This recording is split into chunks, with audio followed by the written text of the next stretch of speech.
Okay, so now we're at part 4 of Scott Gordon with Fairmormon telling us there's very little connection between Freemasonry and the LDS Endowment. So we're going to pick up pretty much where we left off and take it from there with Scott, who has just told us that there's some obscure women's group of Freemasons in Europe that did something about a Garden of Eden. So that's, he's once again trying to make it look like it's ridiculous to associate Freemasonry with the LDS Endowment.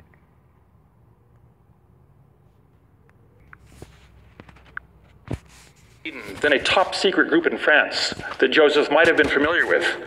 I mean, it's called the Bible. There are some short words and phrases, or some short word phrases and tokens of covenants used in the temple ceremony that are similar to word phrases and tokens of promises used in Masonry. But the Masonic word phrases and tokens are not related to the themes, teachings, or covenants made in the temple. It's also interesting to note that the similar short phrases used in the temple that are similar are not critical phrases in the endowment ceremony. They're more process words that are the same. Now, when the endowment ceremony was first done in Nauvoo, it was much longer. And as the endowment ceremony has been shortened, it's been interesting because it's the Masonic-like phrases that have been almost entirely cut. There's hardly anything that's similar at all now in the temple ceremony. Now, Catholic scholar, I should say, Italian Catholic scholar, Massimo Introvigini, is that how you pronounce it, I think? So, he writes, Introvigna. He writes, anti-Mormons often read too much into similarities between the endowment and Masonic rituals. So here's a Catholic saying, it's really not there. He goes on to say, Smith used Masonic language of rituals for the purpose of confirming his followers familiar with Freemasonry into a doctrine which had no similarities with anything they heard in a Masonic lodge. Now, Masonic rites confer a series of degrees upon individuals. The 3 basic degrees are entered apprentice, fellow craft, master mason.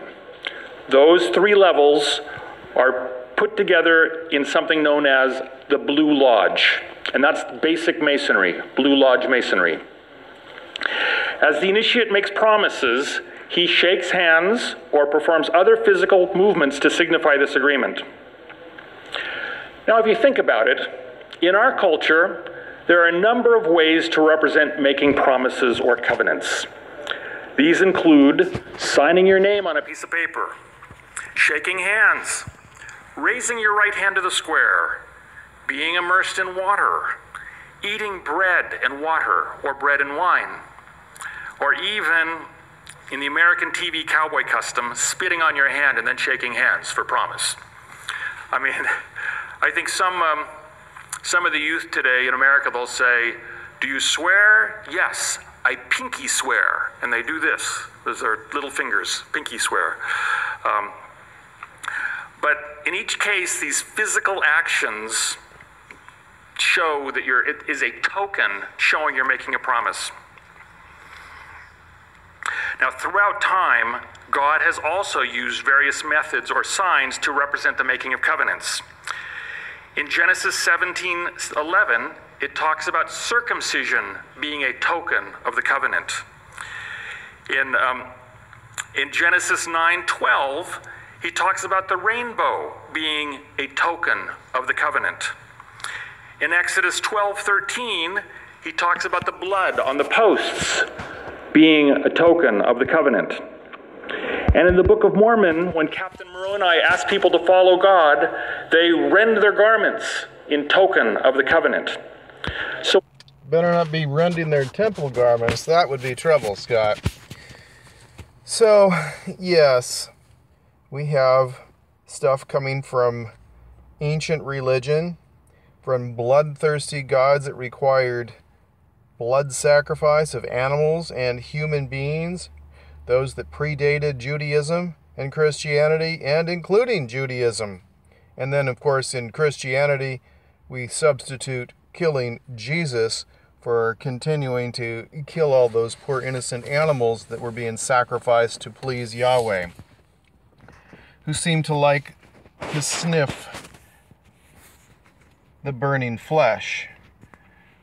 As Brigham Young says, that actually doing that with human beings would appease him if they had sinned against the new and everlasting covenant, I suppose. Those who left the church and were apostate, whose sins could not be covered by Jesus Christ's sacrifice, as per the doctrines which he was teaching, the doctrine of blood atonement, which is ancient doctrine and predates Christianity. So we've got Yahweh, who uses these sickening tokens. Genital mutilation is practiced in various primitive and disgusting cultures, and that's part of Judaism as well.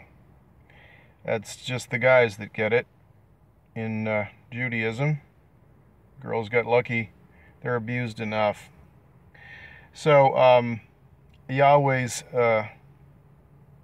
technique there, or demand for, as my Jewish neighbor told me, basically it was God's way of getting a tithe in a very personal matter. He said God wants to take a little off the top of everything. Well, anyway, that was an interesting perspective, George. So, Scott here has minimized things to the point where he's saying, well, you know, it's just like a pinky swear. It's no big deal. We've got various ways of giving a token of an agreement. Okay? So once again, he's minimizing any aspects of Masonry that are within the Temple Endowment. But it doesn't minimize, in reality, the purpose for which Joseph Smith brought people into a secret combination. Because a secret combination of signs, tokens, keywords, etc., and associated with a penalty is what you are swearing not to reveal or divulge. You are forswearing yourself, just as we are told not to do in the books of James and, I believe, Matthew in the New Testament. Absolutely commanded not to forswear ourselves, and forswearing yourself is exactly what you do in the temple, and exactly what the Danites did, and exactly what the Freemasons did. So let's talk a little bit about that, but we're not going to give the names of the tokens, the signs, etc. We're not going to give that secret combination for each of the covenants that they are associated with. But what they do is they help bind people in with these oaths of secrecy, and people have this mystique, you know, they're told these things are sacred, that come from Freemasonry and are bloodthirsty and sickening, because they're associated with covenants that they are told if they keep these covenants, then they will have their families forever and live, you know, in the celestial kingdom of God, where everything is just wonderful. So the carrot and the stick is your family. You obey whatever the brethren tell you, then you get to keep your family in eternity, you're told. If not, you lose your family and wind up in some lesser place, probably the celestial kingdom after going to hell, or just staying in hell if you are deemed to have been an apostate. So, what is Scott particularly minimizing here? I said we got to the point in the endowment, in the last video, number 3 here, where Adam and Eve have transgressed, they have done what they were set up to do by God. God set them up, their Heavenly Father set things up so that they would have to disobey Him in order to progress, which I think seems pretty screwed up. And the devil had to help them disobey in order for them to progress. They could never become gods and goddesses unless they disobeyed, and the devil helped them do that. Lucifer, who is called Satan then. Okay, who is the good guy, the good God in Freemasonry, where Joseph Smith gets many teachings as well as the ritual or the secret handshakes, the signs, tokens, and so forth. So you're getting it from the guy that you say is the devil. He's the Freemason, the high degree Freemasons, hold Lucifer as their god, and then he's the bad guy in your endowment when you get the multiple aspects that are supposed to be the most sacred thing from these bloodthirsty Freemasons who murder their own people if they share these things. Joseph Smith was murdered, and Captain William Morgan was murdered when he revealed these things.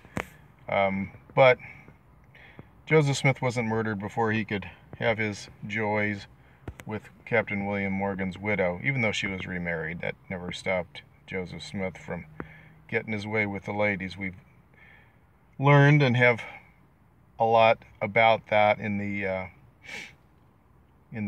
Joseph Smith Secret Combination and Nauvoo series of 10 videos, where it's a little bit of commentary and a lot of reading of Joseph H. Jackson's sworn testimony when he went undercover in Nauvoo to discover what was going on with the Danites, the spiritual wife system, and Joseph Smith's basically mafia-style crime ring he was running. Okay, so we got to the point where Adam and Eve are told then, okay, well, you're going to get kicked out of the garden, but I'll tell you what, there's a way back to the celestial world, and you're going to have to make some promises, okay? These will be your covenants. And oddly enough, I don't recall baptism being part of that. So we've got these covenants, and by the way, I've seen these presented in one of the joint meetings between, Relief Society and priesthood at church. I only recall that actually, once that I really recall that, and I was rather surprised because at the time I thought, oh, this is Temple Secrets.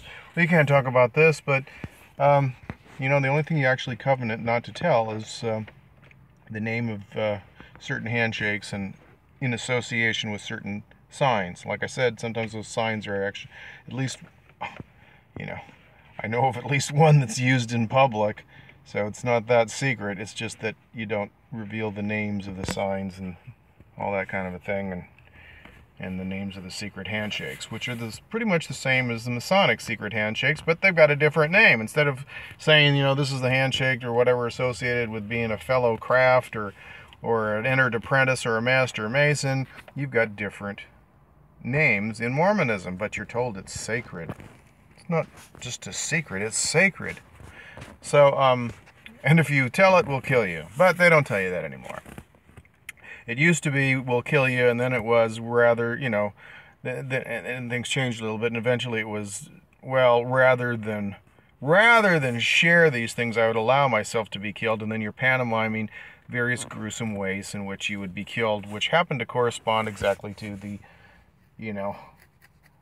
penalties given in Freemasonry, saying, you'd cut your throat or pluck out your heart, or someone, you're pantomiming it, you're acting it out, and those were the things that you were told in Freemasonry would happen to you if you told the secrets of their handshakes, the signs, their signs and secret signs, just like Joseph Smith says in the Book of Mormon, that the Gadianton robbers gave that they might know a brother. You can give a secret handshake and you'll know he's your pal, like when we showed pictures here of Tommy Monson and George Bush, that kind of a thing, Here you go. There's one right there. So there's some Freemasons. Robert Schuller, a very well-known preacher, did he have the Crystal Cathedral or something? Some of these Christians that made tons of money, they were Freemasons. Then you got him, giving a particular token here, secret handshake, to Mikhail Gorbachev. But they're not going to tell you what that's called or whatever secret passwords associated with it unless you're a fellow Mason of a degree equal to the shake that that handshake is representative of, okay? And so in Mormonism, of course, you're not even supposed to, tell the name outside of the temple. Within the temple, then these things are used. And so they're used in association, handshakes similar to, exactly like or similar to some of the ones you see being used, in some of the pictures that we've got some of these Freemasons using. No, they don't use the goat's head, or excuse me, the bull's horn Satan sign there in Mormon temples, at least not openly. But we do have pentagrams on LDS temples and in the Children's Center, which are known to be used in the occult. Eye of Horus. So anyway, didn't want to get right into that at this moment. What I did want to discuss, there's the witchcraft one, was that so the Adam and Eve are given covenants that they got to make, and baptism isn't mentioned that I recall in the temple as far as that goes. So you've got certain laws, the law of sacrifice and the law of consecration, and they're associated with various LDS scriptures. So basically you covenant to give anything and everything that you're ever asked by the brethren. So if they say, they want 10% tithing, then you give 10% tithing, which is already told to you when you get baptized. What they don't tell you when you get baptized is that, they're pushing you to go to the temple and what is involved there, because then you're saying, well, I'll do anything, and that could be sell your house and give all the money to the church, or go on a 3-year mission, or whatever it is, be the janitor for free, be the ward clerk, be a lawyer for the church, whatever it is, whatever you're asked, you're covenanting that you'll do it. And then there's a secret handshake associated with that, and that's the part you covenant not to tell. So we're not going to talk about that, because there are people who think that's something sacred. They don't realize how they're just getting juked with a bunch of Freemasonry and stuff that isn't from this wonderful God that they think that's going to keep their family together. So out of respect, we're not going to, this is outside the Salt Lake Temple. We're not going to do that sort of a thing. Egyptian obelisk, most likely for Joseph Smith. You'll find these Egyptian obelisks or pyramids over the graves of, or memorial spots for people who are Freemasons or who were murdered by the Freemasons or the Illuminati. And there's Ron Paul doing the horns. Dan, Vice President from Indiana. Again, another one. We have the Queen. So, yeah, and one of them's the law of chastity. You won't be getting frisky with anybody except your legally and lawfully wedded spouse. So here we have a little secret combination action going, that a brother might know his brother secretly. They've got these handshakes within Freemasonry and other secretive or secret societies with secrets, that they might know who a brother is. And so that got written into the Book of Mormon. It got written into Moses chapter 5 in the Joseph Smith translation, that they might know a brother. So this is comforting, isn't it? You've got church and state here. Evil and evil. Giving Masonic grips. Okay?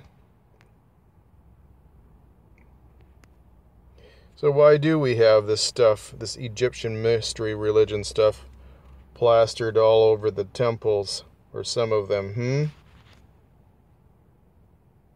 Satanic pentagrams.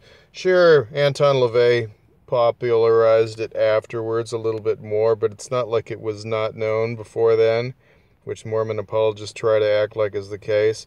They go, oh, this is before Anton LaVey formed the Church of Satan. Well, sorry. We've got, the pentagram inside of, this Maltese Templar type cross there. All this stuff is from the Egyptian mysteries, Babylonian stuff, okay? So anyway, you got the covenants that you make, and you associate your secret signs with them, and they have special secret names and things like that, which, like I said, we're not going to talk about. So Scott's tried to minimize all that. Satanic pentagrams in the Children's Center. That doesn't look like it was made in Brigham Young's time either, pal. Okay. Back to Scott. Let's go, Scotty. So a token is a physical action that God asks us to do as we make a promise. And again, remember, we make tokens of covenants every day in our life as we sign our names. That's a token of covenants. That's a token. Now, if we remember back in 2 Kings, there was a man named Naaman. And Naaman was asked to wash in the River Jordan 7 times as a token of his humility. Now, we all know the River Jordan did not cure his leprosy. We know that. But God was able to cure the leprosy after Naaman did the physical action showing his humility before God. Who knows, Scott? Maybe there was something marvelous in the River Jordan that heals leprosy. How do you know that? If it is even a real story. But once again, Scott's telling us we know that. No, we don't know that. Whatever physical action is we do, the important thing to remember, it's the covenant or the promise that we make that's important, not necessarily how we symbolize that promise. Now, I will make one exception comment, and that's we have to remember that sometime God asks us to make the token of our covenant in a certain way, just like Naaman was told, you wash in the river 7 times, and God told him that. And so we shouldn't just discount or dismiss the tokens God has given us, but we have to recognize that it's not the token that's important, it's the covenant that's important. Other than God told us to do a certain way. That's the only reason it's important. Now, there are other optional degrees in Masonry. There's only 3 degrees in basic Masonry, but there's 33 optional degrees you can do. And they're organized into 2 groups. One's called the York Rite, one's called the Scottish Rite, and one of the ceremonies on these 33 degrees, one of the ceremonies of the York Rite is called the Royal Arch Degree. And I bring that up because our critics bring that one up because of the similarities between the Royal Arch Degree and our Temple Endowment. And the Royal Arch Degree involves people wearing priestly robes, and they pass through a veil to go into a Holy of Holies. And our critics say, see, that's where Joseph Smith got it. He got it from the Royal Arch Degree. Well, the only problem is that Joseph was not a Royal Arch Degree initiate. He was a Blue Lodge Mason and never did those optional degrees. Okay, so he knew a couple of people who were Royal Arch Masons. There were 2 or 3 in Nauvoo. One was Newell K. Whitney. He was a Royal Arch Mason. But passing through the veil, Holy of Holies, wearing sacred clothing, I've read that somewhere before, not in Masonry. Oh yeah, that's all in the Bible. So I would think it's much more likely Joseph Smith would have gotten those things from the Bible than from... Well, Scott, there are things that are in the Bible that came from the Egyptian mysteries, which predate them, that are in the temple, and there are things that don't come necessarily from the Bible either, Scott, but happen to be in Freemasonry, and we find in the temple or in Mormonism at large. And Royal Arch Masonry, oddly enough, is part of, seems to be part of the York Rite. And I am not an expert on Freemasonry by any means. However, without anyone pointing me to Royal Arch, I just happen to be reading some of the aspects and things in the Royal Arch Degree. And it had a lot to do with Mormonism more than the temple, Scott. I recognized a lot of language that we use in the church. Or I recognize several things that I don't hear Christians normally talking about, like the Order of Melchizedek. Melchizedek is very important in Freemasonry. And the word High Council was used, and we have High Councils in the church, and Supreme or Grand Councils, which we find in the Book of Abraham, like that was the Grand Council in heaven. I believe there's some other things, and I just noticed this language. It was very familiar to me within Mormonism in the Royal Arch degree there. So, in Royal Arch Masonry, I think there are a few degrees within Royal Arch Masonry, but anyway, like I said, I don't claim to be any kind of an expert, but I just noticed the language being so familiar. Just like when I was reading, the basically the magic spells used to dedicate or consecrate or set apart a seer stone, a magic seer stone. And I thought, dedicate, consecrate, that's like, dedicating temples or consecrating oil for priesthood blessings, or setting apart people in a calling, or dedicating graves or homes, or temples or chapels. And I thought, why do we have all this stuff from witchcraft in the church? Why was Joseph Smith practicing witchcraft? Since the Book of Mormon condemns it, as does the Bible. Anyway, let's take just a quick little break, get my thoughts together, because I wanted to share something. I've talked about this Royal Arch Masonry again in another video. Maybe I'll just grab that for a moment. And in addition to that, I'm going to backtrack just a second here. So a token is a physical action that God asks us to do as we make a promise. And again, remember, we make tokens of covenants every day in our life as we sign our names. That's a token of covenants. That's a token. Now, if we remember back in 2 Kings, there was a man named Naaman. And Naaman was asked to wash in the River Jordan 7 times as a token of his humility. Now, we all know the River Jordan did not cure his leprosy. We know that. But God was able to cure the leprosy after Naaman did the physical action showing his humility before God. Whatever physical action is we do, the important thing to remember, it's the covenant or the promise that we make that's important, not necessarily how we symbolize that promise. Now, okay, so that's interesting. So Scott has minimized Masonry so very much as it relates to the Temple Endowment. He's saying basically these little things, they just don't even matter. However, let's think about that. So we're to believe that Joseph Smith joined this Luciferian organization. He went through the trouble of doing whatever it took to gain various degrees in Freemasonry. He redoes the Temple Endowment and includes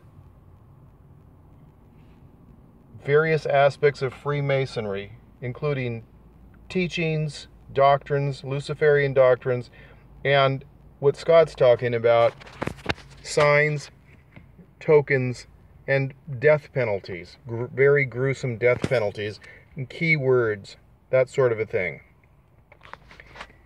He's making it like it's not important. Well, why did Joseph Smith go to all that trouble then, if it's not important? And why did Brigham Young say that it is the knowledge, it is possessing the knowledge and the ability to draw upon that knowledge and give these signs and tokens and key words to the angels who stand as sentinels between us and the celestial kingdom, and thereby pass by the angels and the gods that stand as sentinels and obtain our exaltation. If you don't know the secret handshakes, you're not getting into the celestial kingdom. That is what is taught within the temple, or at least it was, and that was clearly taught by Brigham Young. And so Joseph Smith needed to know these special secret handshakes and signs and tokens. Well, those are tokens. The handshakes are tokens. Signs are other things. And they have secret names. And if you don't know them, you're not getting into heaven. And instead of God revealing it to him, he had to go to a Luciferian organization to get it. Can you see where this isn't really going along too well with what Scott's trying to paint this as? He's making it like it's no big deal, but Joseph Smith and Brigham Young taught that it's essential for us to know these signs and tokens to get into heaven. If you don't know your wife's new name, how are you going to call her through the veil and resurrect her? If you don't resurrect her, she's screwed. Yeah, these are Mormon doctrines taught within the temple. So, as a matter of fact, Adam, once he and his wife, Eve, were kicked out of the garden, supposedly in the Temple Endowment, built an altar and made a sacrifice and prayed unto the Lord. Because the Lord likes you to kill animals, apparently, and burn them. And when he was praying hoping that God would send a messenger to give him further light and knowledge. Further light and knowledge, those are Masonic terms. That is what people are asking for when they are trying to gain or be raised to the next degree. They say they seek further light and knowledge. Okay? They may be on their knees blindfolded or who knows what when they're saying that, when they're asked these weird questions, but they say that they are seeking further light and knowledge. And so Adam is seeking further light and knowledge, and so he's praying to God in a very special way. And Lucifer comes and says, "What is it you want?" And Adam says, I was seeking messengers from my father. Who are you? And he says, I am the God of this world. And Adam says, you, the God of this world? And he said, yes. What is it you want? Do you seek religion? He said, do you seek religion? You know, I'll have some ministers shortly to come by. And so he brings in, you know, a minister from one of the children of the great whore. So it's instead of a Catholic priest, it's a, you know, represents some Protestant priest or something. And first the devil interviews him and makes sure he's going to teach the, you know, the Orthodox approved religion. He's been trained for the ministry. He goes through a little interview, kind of like a temple interview, yeah, but not really the same. Are you going to preach the authorized version of what I want taught here, which is the philosophies of men mingled with Scripture, whatever Scripture is? If Adam's the first man, who wrote Scriptures, you know? Anyway, that's what's told to Adam. And then he's like, I'm not into your stuff, you know, to the Protestant minister. And then Peter, James, and John show up. And they are, of course, you know, not born yet, so they would be spiritual people. They would be spirits. And he says, you know, how will I know that you are true messengers? They say, we're true messengers, you know. And they ask him, do you have any signs or tokens? And Adam says, yeah, I do. And they say, you know, will you sell them? Or the devil says, you can have anything in this world for money. And they say, do you sell your signs or tokens? And Adam says, no, I hold them sacred. So he doesn't reveal them to the devil. And then, you know, he waits, and then these guys say that they're true messengers. So they give him these special signs and tokens to identify themselves as being true messengers of God. So they give them a secret handshake, or, you know, make certain gestures, that sort of a thing, which I said we're not going to detail because that's something that LDS people covenant not to disclose, and we're going to respect that out of respect for, not for the leaders of the church, but for the poor people who are bound under these oaths. So just as Freemasons or gang members have their signs, their secret signs to identify each other, we are taught in the LDS Temple that Adam was able to identify true messengers from God by them giving him secret signs and so forth. And if that involves a handshake where they're touching each other, then they're violating what Joseph Smith said in a particular revelation, which was that, unless someone was resurrected, if they were from God, they wouldn't try to shake your hand, because they'd just be a spirit, and that would be deceitful to you, because you just wouldn't feel anything. Yet it is portrayed as though they are shaking hands like they have physical bodies, when, of course, Peter, James, and John wouldn't have been born at that time yet. So it's a little convoluted and wacky, but maybe the apologists will just say, oh, well, we couldn't have everything right. Who knows? So they are a very, very big deal, and it's impressed upon you what a big deal they are when you're slitting your throat or whatever, when you're pretending when you're making motions to pretend that you are being killed in very gruesome fashions. Like I said, Brigham Young used to talk about slitting people's throats all the time. And he had no problem talking about that.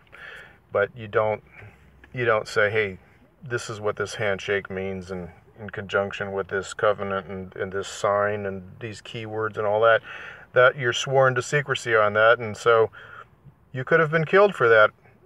Maybe you still would be, but you don't even make those promises anymore. And, between, say, I don't know how many years before April of 1990 and when they made that change, you were pretending you were doing it to yourself, but you weren't saying, I promise to kill myself, or I agree that I'm going to be killed. You were saying, rather than share this information, these specifics on the name of the secret handshake, etc., etc., I would allow myself to be killed. And then you just happen to be using the same, you happen to be pantomiming what happens to be in the Masonic penalties, if you read the Masonic penalties, which are available, not because the Freemasons want them available, but because there are people who have disclosed them, like Captain Morgan.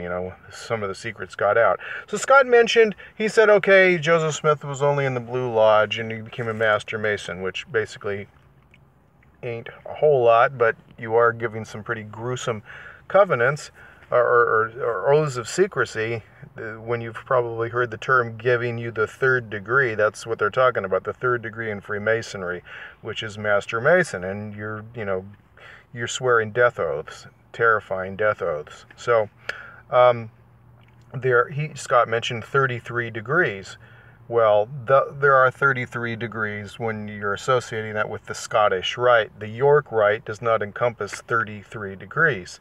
I think it's, maybe it's closer to 10 or something. Albert Pike supposedly had 10 degrees. I mean, I've looked at the charts, and that's just the way that it is. So maybe there are more. He says that it's the Scottish Rite and the York Rite. Well, the York Rite is from York, from England. The Scottish Rite came along, I think, in about 1784. And he didn't mention where the Negroes go, because they weren't allowed in those two rites. The Negroes had their own rite, which was also developed in the late 1700s, which is called the Prince Hall Rite. Prince Hall Freemasonry. Here's some Prince Hall Masons right here. Prince Hall Masons. And these guys don't seem to be having any white boys in their group either, so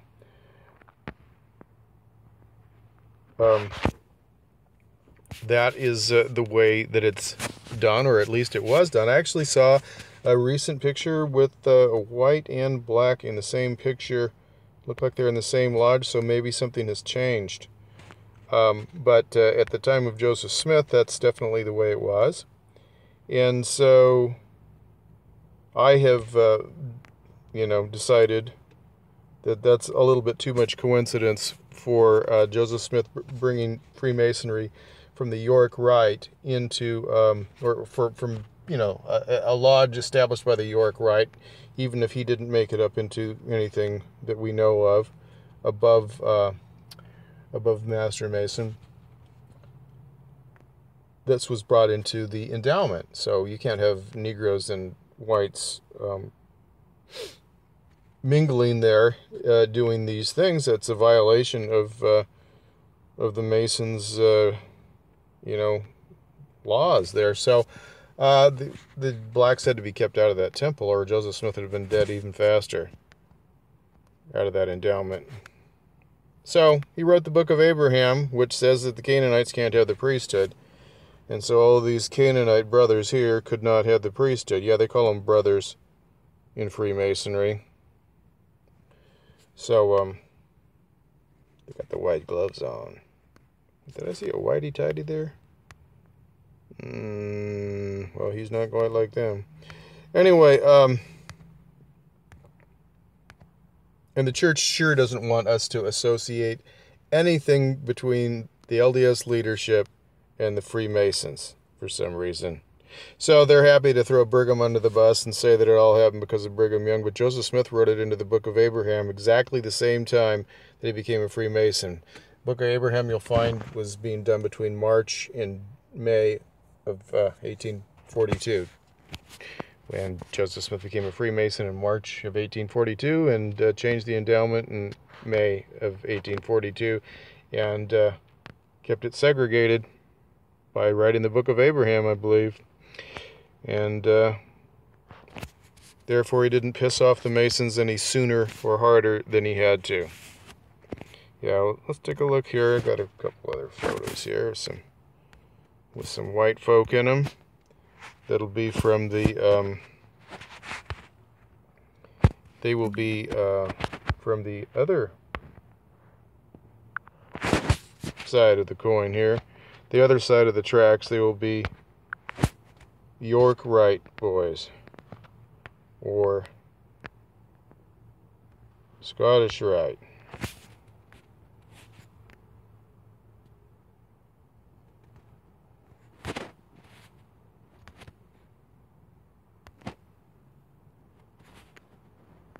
Probably in Washington, D.C., like on 33rd Street or something.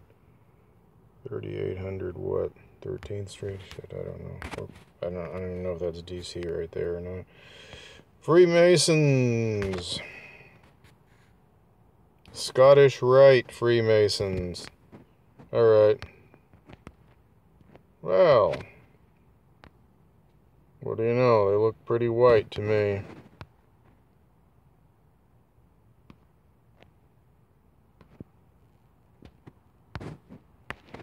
Yeah,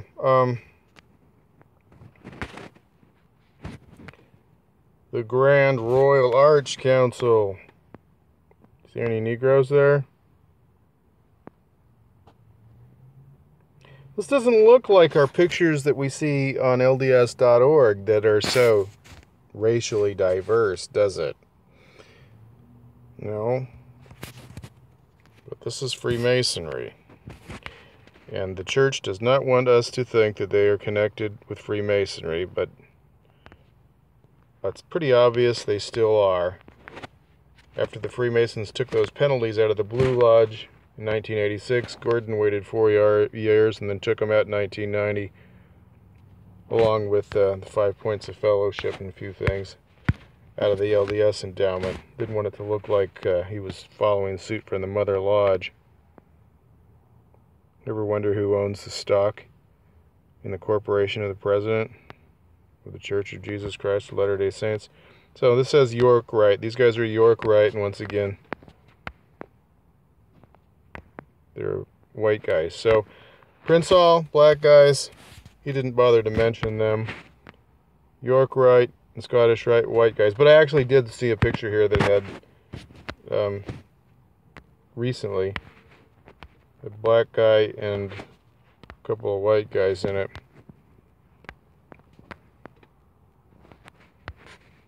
Oh well. Yeah, men wearing silly aprons. It's all just silliness.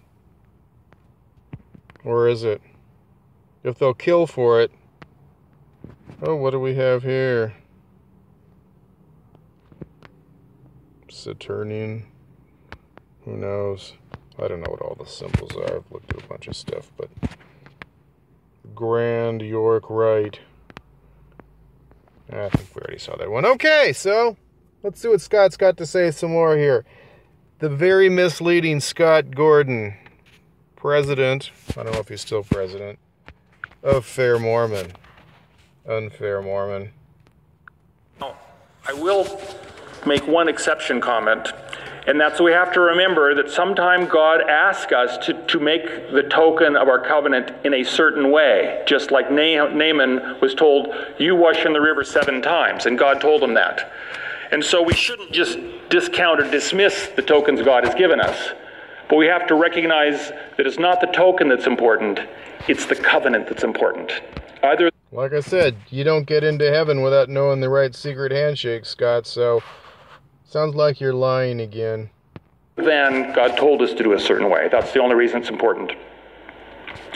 Now, there are other optional degrees in Masonry. There's only 3 degrees in basic Masonry, but there's 33 optional degrees you can do.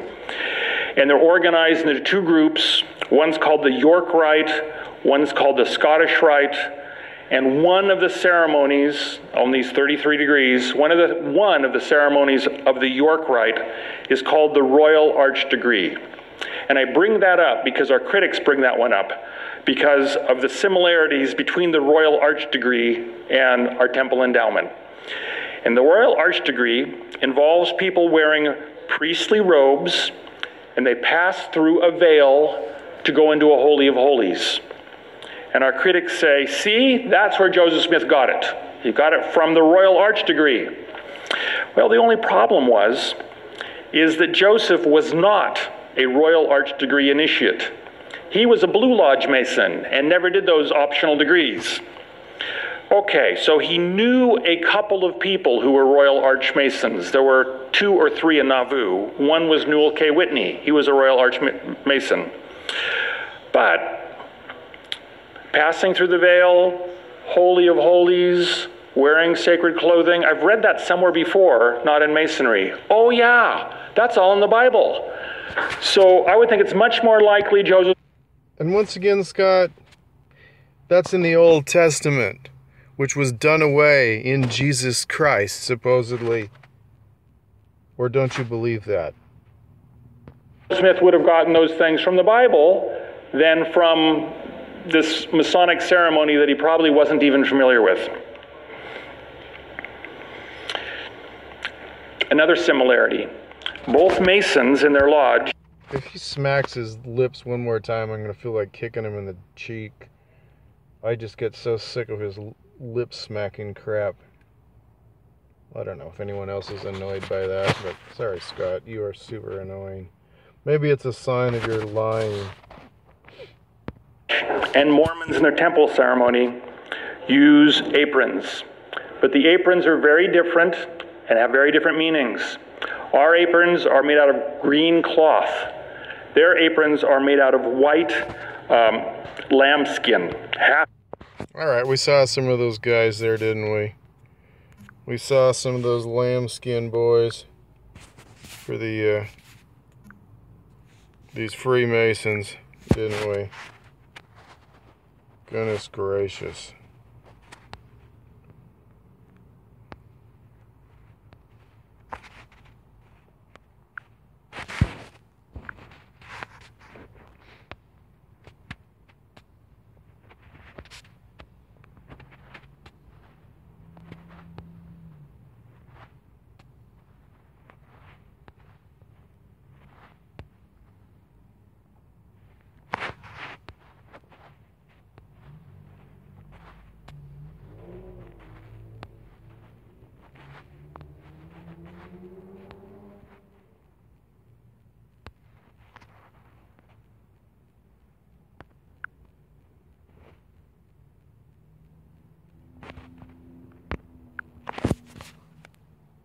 Wait a minute, is that Scott?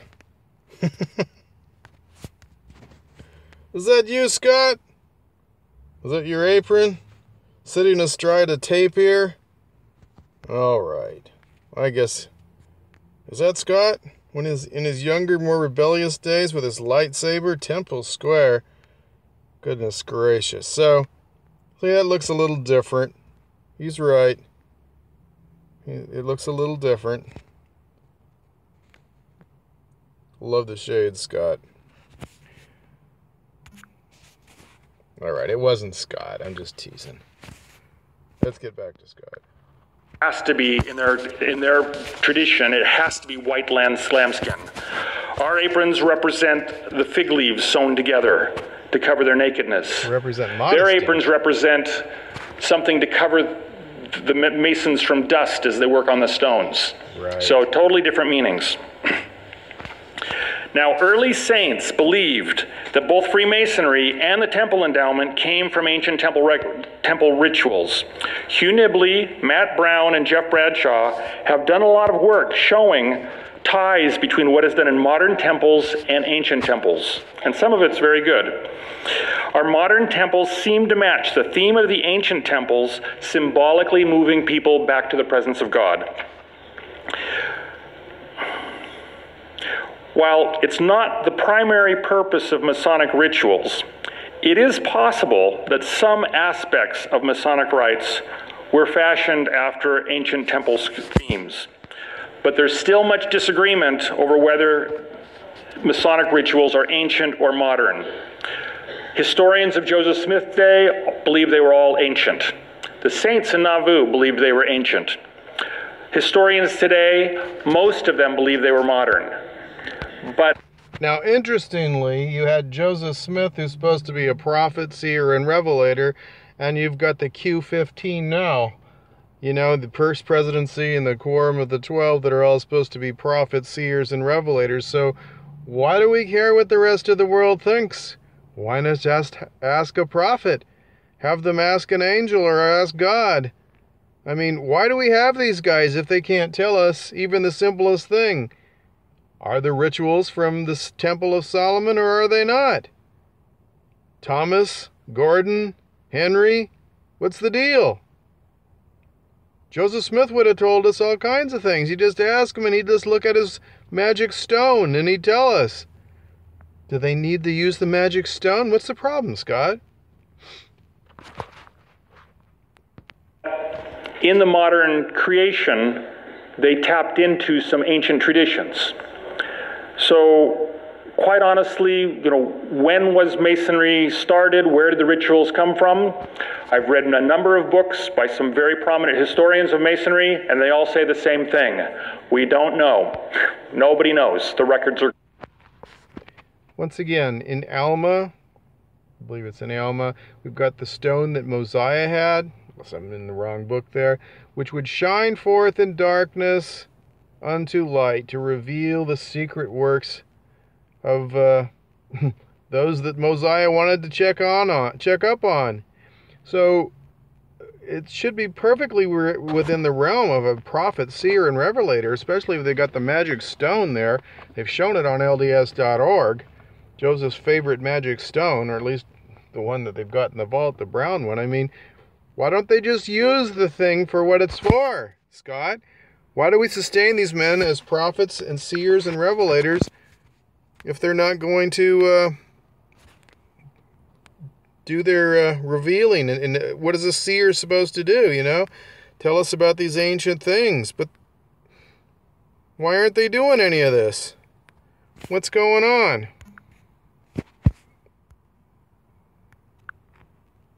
Wow, I see seer stones and crystal balls. Look, there's a nice seer stone. Why don't they use that one? That's on LDS.org. I don't think they can use George's skull and bones ring. How about the Liahona? Did he give that back to Moroni?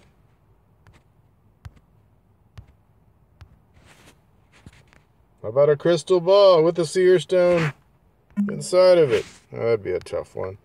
How about this crystal ball? I mean, why can't they use the magical implements that they used to use and get these answers and find out, if the rituals of Freemasonry came from the Temple of Solomon, or did the Temple of Solomon get them from the Egyptian mystery schools and the Egyptian temples? Because, the Masonic temples are patterned after Egyptian religion, aren't they, Scott? I will prepare a stone unto my servant Gazelem, a stone which shall shine forth in darkness unto light. Alma chapter 37, verse 23. Wow. I guess the magic seems to have gone out of Mormonism.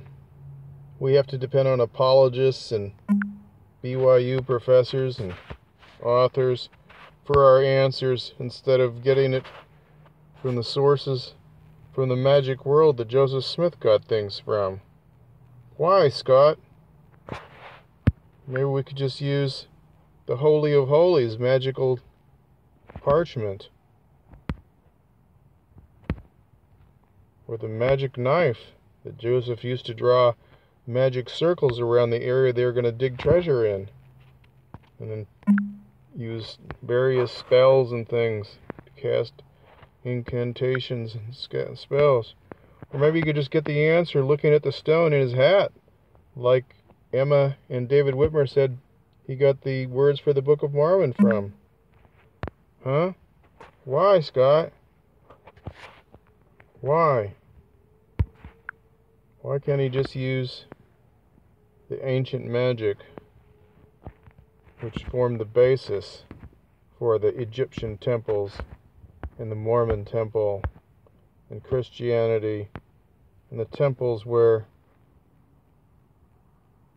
the descendants of Cain could not enter until 1978 when the São Paulo, Brazil temple was about to be opened and wouldn't have been operable since they had too many white Negroes living in São Paulo and not enough purebred people lacking the blood of the Canaanites. Then again, since Joseph